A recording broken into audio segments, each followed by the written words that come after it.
So after activating this area, then your immediate responsibility is to brighten up this area. Right?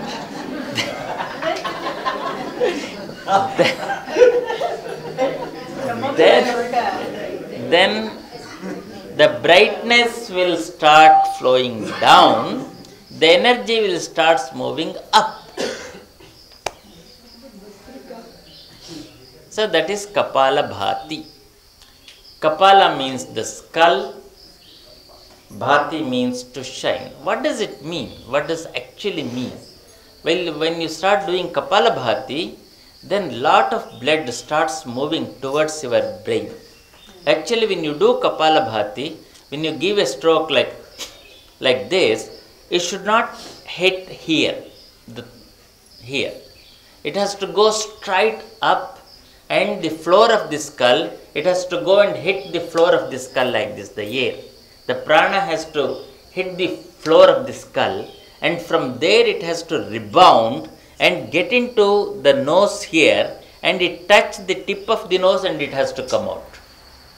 So if you do like, that's not the Kapalabhati. The Kapalabhati is when you give a stroke, the prana moves up, and then it straight away goes and hits the base of the skull, and from there it activates the brain, and then the air comes back and hits the Ida and Pingala ends, and then it comes out. That's how the Kriya has to work. If you do with, bending your neck and all those things, that is not Kapalabhati. For Kapalabhati, important thing is back, neck and Sahasrara along the same straight line, so that the prana has to move upward with a force.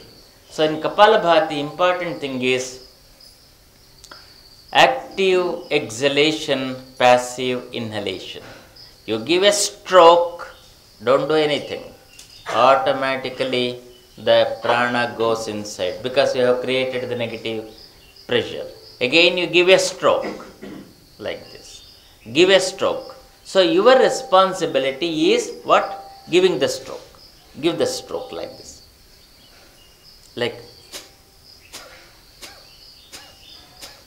you have to give the stroke. While giving the stroke, you have to pull the entire abdominal muscles like this with the stroke. Then release it. Stroke, release it.